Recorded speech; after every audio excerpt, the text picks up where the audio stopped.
I never imagined that moving in with the man I loved would turn my whole life upside down. When I married Michael, I thought I had finally found peace after years of heartbreak. He was kind, stable, and thoughtful, a breath of fresh air after a messy divorce. But what I didn't expect was how quickly that peace would be shattered, not by him, but by someone I never thought would get involved, his own son. Michael had a son from a previous relationship, Dylan. He was 22, quiet, polite, and had just come back home to stay with us for a while after finishing college. I welcomed him with open arms, even though I could tell he was a little distant with me. I figured it would just take time for him to warm up. After all, it couldn't be easy seeing his dad with a new woman, right? I tried my best to be patient, to give him space, and to show him that I was just here to love his father, not replace anyone in his life. At first, everything seemed fine. Dylan kept to himself, spent most of his time in his room or at the gym, and barely joined us for meals. Michael didn't seem too worried. He said Dylan had always been reserved. But I couldn't shake the feeling that something was off. He'd give me these long, unreadable looks when he thought I wasn't paying attention. Sometimes, I'd walk into the room and he'd stop talking, like I was interrupting something. It felt strange, but I brushed it off. I didn't want to cause unnecessary tension. One evening, everything started to shift. Michael had gone on a weekend work trip, and it was just me and Dylan in the house. I had cooked dinner and invited him to join me, just to be polite. Surprisingly, he accepted. That night, we talked more than we ever had. He opened up about his childhood, about how hard it had been watching his parents split, about how much he missed the way things used to be. It was the first time I saw a softer side of him. I started to think maybe I had misjudged him. But what happened after that night changed everything. Something was said, something I still can't repeat out loud without my heart racing.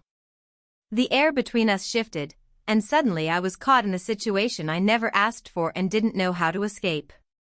What started as an innocent attempt to bond with my husband's son spiraled into a series of choices and consequences I could never have seen coming. I wish I could say this story had a clear villain and victim. But the truth? It's far more complicated than that. And if you think you know how this ends, you don't. What Dylan did next didn't just shake my marriage, it made me question everything I thought I knew about trust, loyalty, and love. That night after dinner, things just felt different. Dylan lingered in the kitchen longer than usual, helping me clean up, making small talk. At first, I appreciated the effort, finally, a bit of warmth. But then he said something that made me pause. He looked at me and said, "You're not like the others." I didn't really know how to respond. I laughed it off and asked what he meant, but he just smiled and walked out, leaving me with a strange feeling I couldn't shake. Over the next few days, his behavior slowly started to shift. He was around more, asked questions about my past, and complimented me in ways that felt a little too personal. Michael didn't notice, he was busy with work and completely trusted both of us. I kept telling myself I was overthinking it. Dylan was probably just trying to get to know me better. But deep down, I felt something wasn't right. Then came the text messages. It started small, "Thank you for dinner, good night, hope you're doing okay." Nothing too odd at first. But then they became more frequent, more personal. He started asking questions like, "Are you happy with my dad?" Or, "Do you ever miss being with someone your own age?" I froze when I read that one. I didn't know how to respond. I showed Michael the messages, but then deleted them before I could even say anything.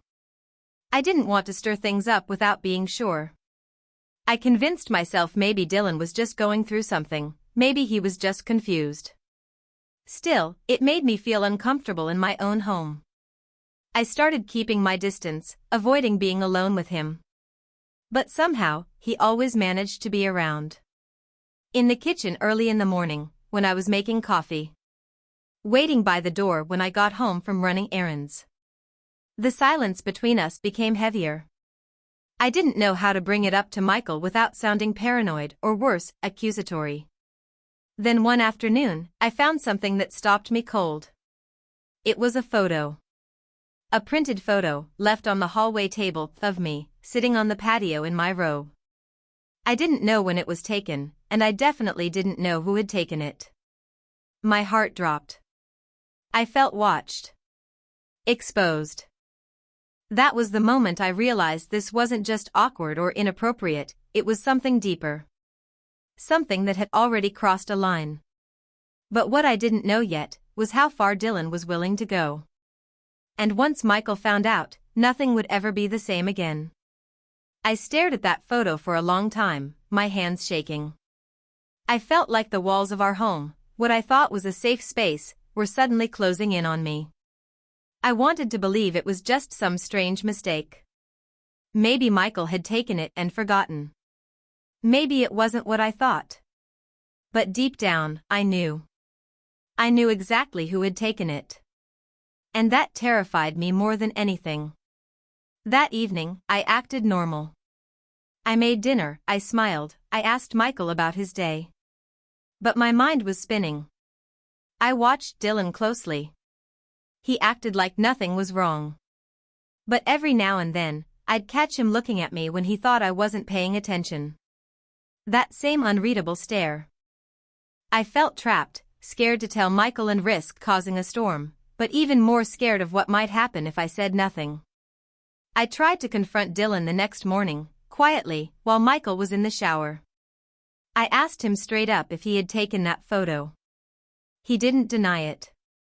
He just tilted his head slightly and said, "I thought you looked peaceful." I didn't even know what to say to that. It felt like he wasn't hearing himself, like he didn't understand how wrong it was. I told him it needed to stop, that his behavior was making me uncomfortable, and that I didn't want any more messages, no more photos. He didn't argue, but he didn't apologize either. He just said, "Okay." Flat, emotionless. For a few days, things went quiet. No texts, no strange encounters. I started to relax, maybe he had listened. Maybe it was over. But then little things began happening. My scarf disappeared from the hook by the door. One of my earrings went missing from the bathroom counter. I found my phone moved from where I left it. These were small things, yes, but they felt intentional, like quiet reminders that I was being watched, that someone was always one step ahead of me. Meanwhile, Michael was still completely unaware. And that only added to the weight I was carrying. I didn't know if he would believe me. Dylan was his only child. He trusted him blindly. If I told him what was going on, what would it do to them? What would it do to us? But keeping it to myself was eating me alive. And then, a message appeared on my mirror, written faintly in the steam after my shower. Just one word, liar. That's when I realized, this wasn't just infatuation anymore. It was a game. And I was already losing. After the message on the mirror, I couldn't sleep. I kept replaying it in my head, liar. That single word haunted me more than anything Dylan had done before. It wasn't just creepy. It felt like a warning.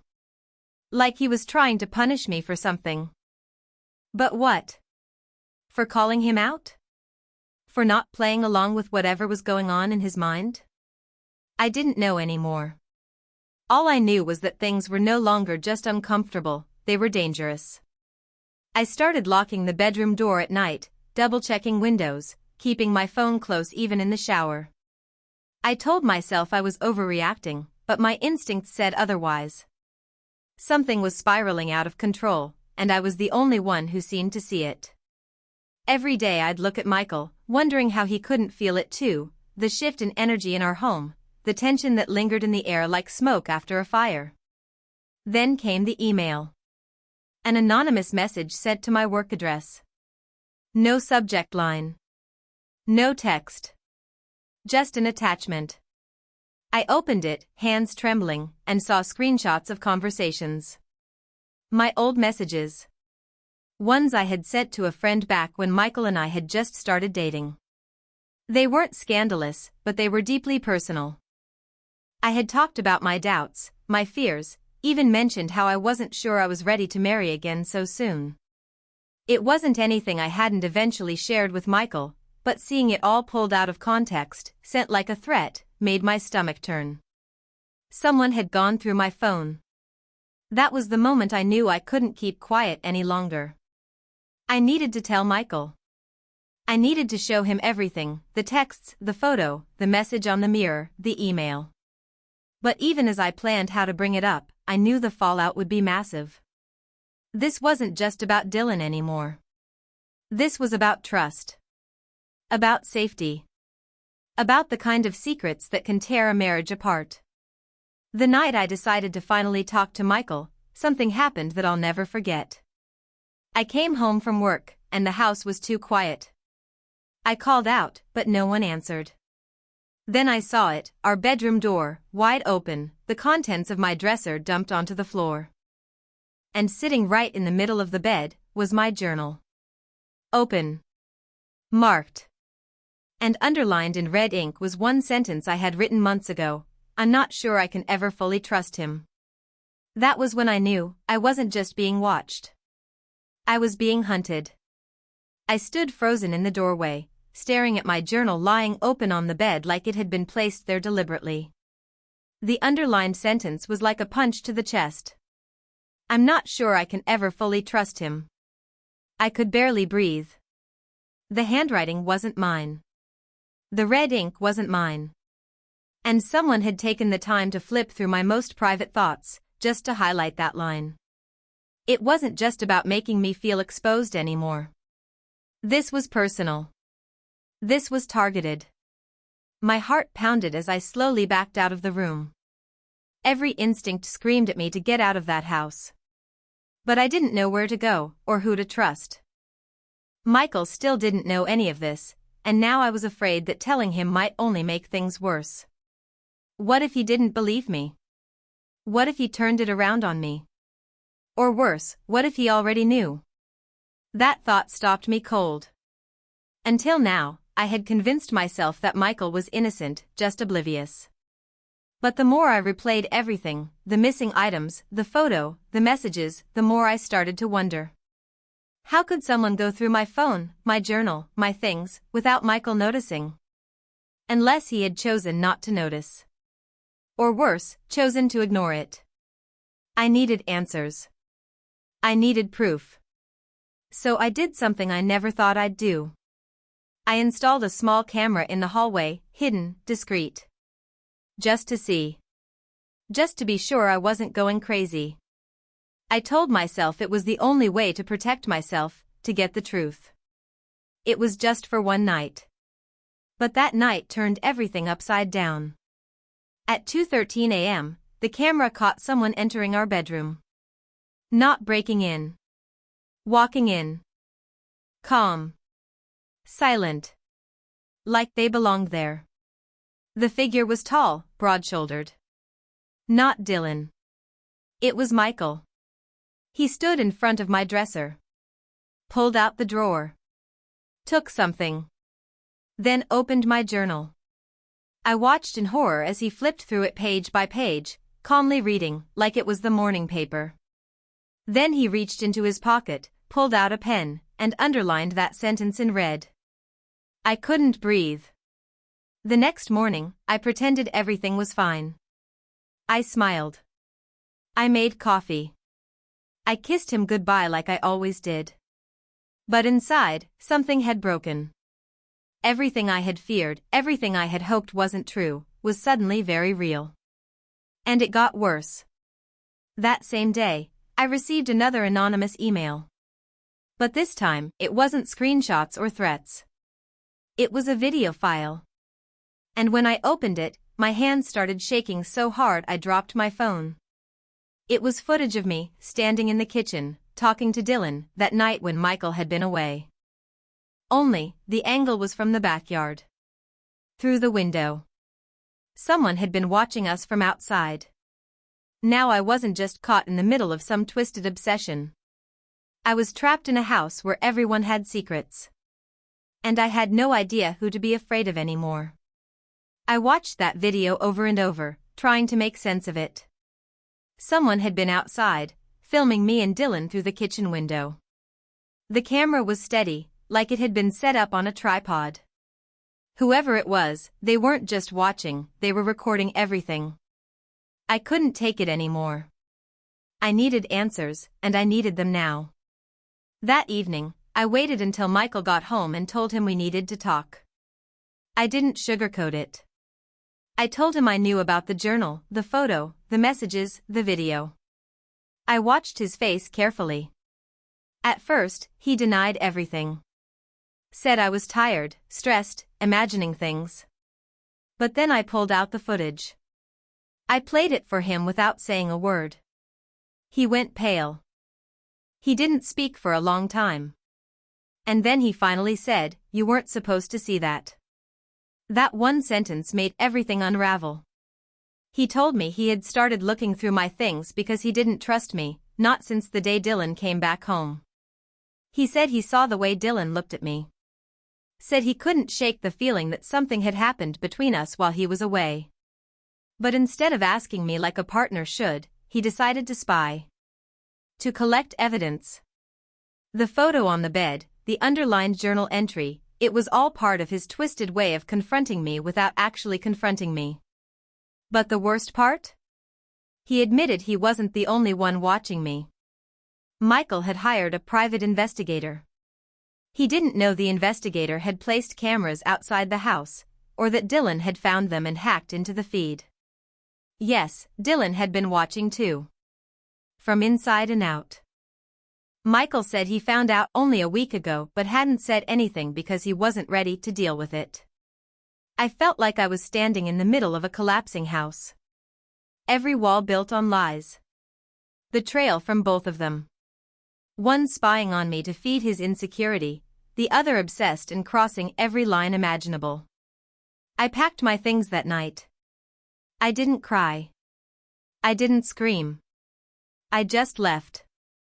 I moved in with a friend across town and started the process of finding a lawyer. I was done. Or so I thought. 2 days later, I received a package at my friend's house. No return address. Inside was a flash drive. I hesitated but plugged it in. It was another video. This time, it wasn't of me. It was Dylan. Arguing with Michael in the backyard. The audio was faint, but one thing was clear, Dylan was threatening him. Saying things like, "If she tells anyone what you did, it's all coming out." What Michael did. And just like that, I realized the story I thought I understood wasn't over. It was just beginning. I sat there for a long time, staring at the paused video on my screen. Dylan's voice echoed in my head, "If she tells anyone what you did, it's all coming out." At first, I couldn't understand what he meant. But slowly, the pieces began to fit together. This wasn't just about jealousy or obsession. This was about something deeper. Something darker. Michael had been hiding something far worse than I had ever imagined. I had to know the truth, so I went to the only person who might give it to me, Dylan. I met him at a public cafe, where I knew I'd be safe. He looked different. Nervous, thinner, like he hadn't slept in days. I didn't waste time. I showed him the flash drive and asked him to explain. For a moment, he said nothing. Then he looked me in the eye and said, "He hurt someone. Years ago. My mom." That stopped me cold. Dylan went on to tell me that when he was younger, his mother and Michael had a terrible, toxic relationship. One night, things went too far. There were bruises, screaming, police. But nothing ever stuck. Michael's lawyer covered it up. Dylan said he remembered everything, and he never forgave him. But when his mom passed away a few years later, he had no one left. So he came back, not to reconnect, but to watch. To wait. He said he saw how Michael started isolating me, how controlling he became, and he couldn't take it. He admitted to watching me, sending the mirror message, even planting the photo. He said he wanted me to feel unsettled enough to look deeper, to finally see what Michael was capable of. It was twisted and wrong in so many ways, but part of me believed he thought he was protecting me. In his own broken way. I walked away from that meeting with more questions than answers, but one thing was clear: I had to leave all of it behind. Not just the house or the marriage, but the fear, the doubt, the constant second-guessing of my own reality. I filed for divorce. I gave the video to my lawyer. And I blocked both Michael and Dylan from ever contacting me again. It took time to heal. The emotional damage didn't fade overnight. I had to rebuild trust in myself, in my choices, in the world around me. I started therapy. I surrounded myself with people who saw me, who truly listened without judgment. Slowly, I began to feel like myself again. Looking back, it still feels surreal. A story I wouldn't believe if it hadn't happened to me. What started as a new chapter in love turned into a nightmare filled with betrayal, obsession, and hidden truths. But it taught me something I'll never forget: listen to your gut, even when it whispers. Because the moment I stopped doubting myself was the moment I finally took back my life. And that, more than anything, changed everything. 17.